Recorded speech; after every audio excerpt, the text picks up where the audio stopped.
हाँ, तो पाठ योजना, इतिहास में पाठ योजना का महत्व को हम पढ़ रहे थे। किसी कारणों से हमारा जो ये क्लास ले रहे थे ये बीच में डिस्टर्ब हो गई। तो हम पढ़ रहे थे कि पाठ योजना के जो निम्नलिखित उद्देश्य थे या आवश्यकता थी, तो हमने पढ़ा कि शिक्षण के उद्देश्य एवं विषय वस्तु की स्पष्टता, कि अध्यापक के पास में अगर नियोजित पाठ योजना होगी तो उससे स्पष्ट हो जाएगा कि मेरे को कक्षा के अंदर क्या पढ़ाना है। तो शिक्षण के और मेरे को पढ़ाने के ये उद्देश्य होना चाहिए, मेरा कल का बिंदु ये होगा, मेरे ज्ञानात्मक उद्देश्य ये होंगे, भावात्मक ये होंगे, तो और मेरी विषय वस्तु ये होगी। अगर नियोजित पाठ योजना हमारे पास में होगी तो शिक्षण के उद्देश्य एवं उसकी जो विषय वस्तु है उसकी स्पष्टता हो जाएगी कि मुझे शिक्षक को, कि मुझे कल छात्रों को इस विषय का अध्ययन करवाना है। तो पाठ योजना का जो महत्व है, पहला महत्व है शिक्षण के उद्देश्य एवं विषय वस्तु की स्पष्टता। इसके बाद दूसरा था शिक्षण विधि का चुनाव। देखो, अध्यापक के सामने हो गया कि मेरे को इस विषय वस्तु को पढ़ाना है।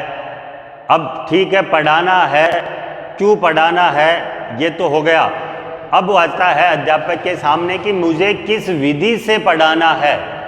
अध्यापक शिक्षक के सामने जब विषय वस्तु का चुनाव हो जाता है तो फिर अध्यापक कि मुझे किस विधि से पढ़ाना है।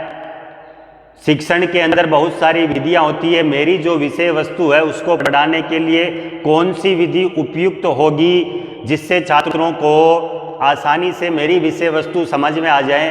तो निश्चित या नियोजित पाठ्य योजना के अंदर शिक्षण विधियों का चुनाव होता है।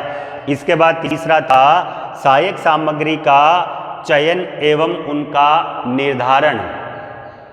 जब शिक्षक के सामने उसकी विषय वस्तु होती है, शिक्षण सामग्रियां आ गई, शिक्षण विधि को चुनाव हो गया, तो वो सोचता है कि जब मेरी विषय वस्तु का अध्ययन मैं कक्षा में करवाऊंगा तो इस विषय वस्तु को अध्ययन करवाने के लिए मुझे किन किन सहायक सामग्रियों की आवश्यकता होगी, कि कब मुझे श्यामपट्ट की आवश्यकता है, कब मुझे पाठ्य पुस्तक चाहिए, मुझे चार्ट चाहिए, मुझे मॉडल चाहिए। जो भी अध्यापक शिक्षक की जो विषय वस्तु होती है उसके ऊपर आधारित जो सहायक सामग्रियों का चयन है, उनका चयन एवं निर्धारण शिक्षक के द्वारा पूर्व में ही कर लिया जाता है। शिक्षण से पूर्व शिक्षण, इसके बाद था शिक्षण से पूर्व शिक्षक की तैयारी। देखो, अध्यापक के पास में विषय वस्तु हो गई, किस विधि से पढ़ाना हो गया, उसके बाद पढ़ाने के लिए मुझे क्या क्या सामग्री की आवश्यकता पड़ेगी वो उनका चुनाव मैंने कर लिया।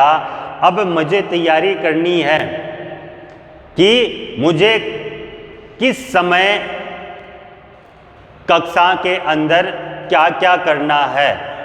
तो मैं मान लो पढ़ाने वाला हूँ क्लास, मैं आज आपकी क्लास ले रहा हूँ, तो मैंने आज इस क्लास की तैयारी कल ही पूरी कर ली कि मुझे कब क्या पढ़ाना है।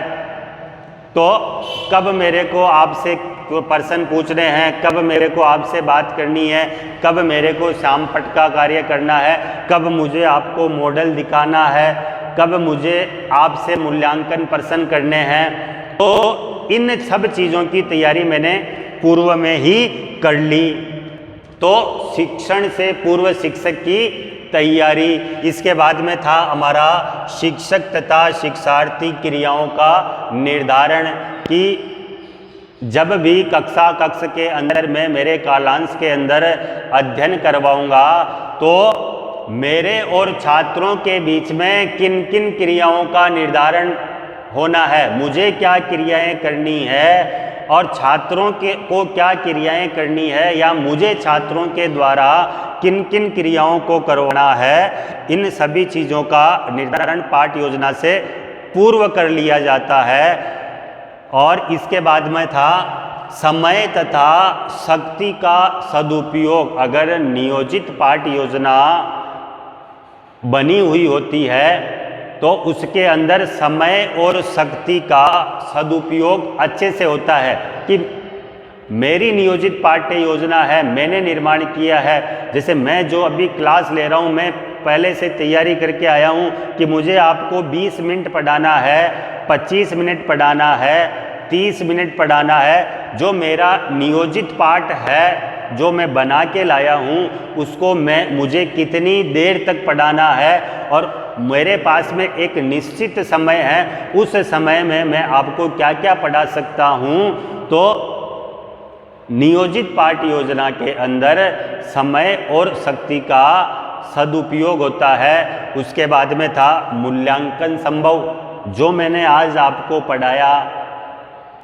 आपने क्या सीखा, क्योंकि मेरी तो एक निश्चित विषय वस्तु थी, निर्धारित पाठ्यचर्या थी, मेरे निश्चित उद्देश्य थे, का नियोजित अध्यापन मैंने आपको करवाया। तो मेरे द्वारा नियोजित अध्यापन में से आपने क्या सीखा या नहीं सीखा, इसका मूल्यांकन भी किया जा सकता है। उसके बाद में होता है गृह कार्य।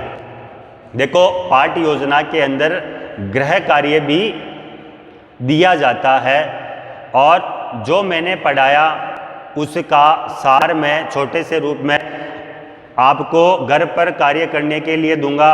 और जो मैं पाठ योजना पहले बना के लाऊंगा, नियोजित जो मेरी पाठ योजना होगी, उसके अंदर मैं गृह कार्य भी करके लिख के लेके आऊँगा, जो मैं आपको दूंगा। तो ये था आज हमारा इतिहास शिक्षण में पाठ योजना जो लेसन था, उसका पाठ योजना का महत्व।